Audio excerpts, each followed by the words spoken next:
नमस्कार बंधुरा आमी रान्ना करब टैंगरा माछेर तेल झाल। এই রান্নাটি করতে যা যা উপকরণ লাগবে সব আমি গুছিয়ে নিয়েছি।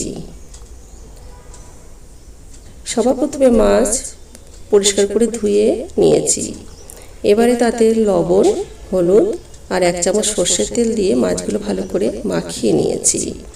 এদিকে একটি মিক্সিং জারে 4টে কাঁচা লঙ্কা, 2টো শুকনো লঙ্কা, 1 চামচ জিরে, 1 চামচ ধনে আর কয়েক টুকরো আদা দিয়ে সামান্য জল দিয়ে একটি মিহি পেস্ট তৈরি করে নিয়েছি।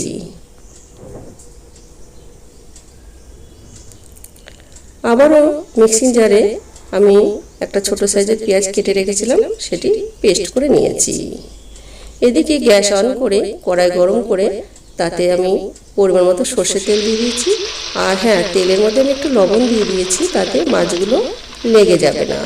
এবার মাছগুলো একে একে গরম তেলে ছেড়ে দিয়েছি।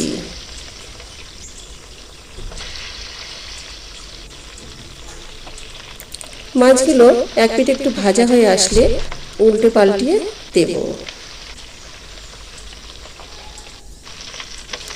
মাছগুলো একটু লালচে ভাব করে ভেজে তুলে নিয়েছি। ওই তেলে কেটে রাখা আলুগুলোকে দিয়ে দিয়েছি। এবারে দিয়ে দিয়েছি সামান্য লবণ ও হলুদ। নেড়ে চেড়ে আলুগুলো একটু লালচে ভাব করে ভেজে তুলে নিয়েছি।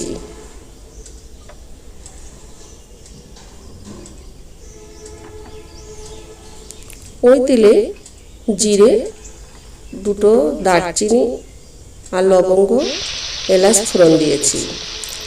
আর ফোড়নটা একটু ভাজা হয়ে আসলে পেস্ট করে রাখা পেঁয়াজ দিয়েছি। পেঁয়াজটা একটু তেলের সাথে একটু ভাজা ভাজা হয়ে আসলে কাঁচা গন্ধটা চলে গেলে টমেটো টুকরোগুলো দিয়ে দিয়েছি।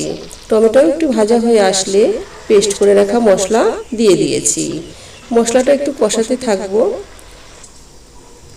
এবারে দিয়ে দেবো স্বাদ অনুযায়ী লবণ আর দিয়েছি পরিমাণ মতো হলুদ দিয়ে মশলাটা বেশ ভালো করে একটু কষিয়ে নেব। মশলা থেকে তেল ছেড়ে আসলে ভেজে রাখা আলুগুলোকে দিয়ে দিয়েছি।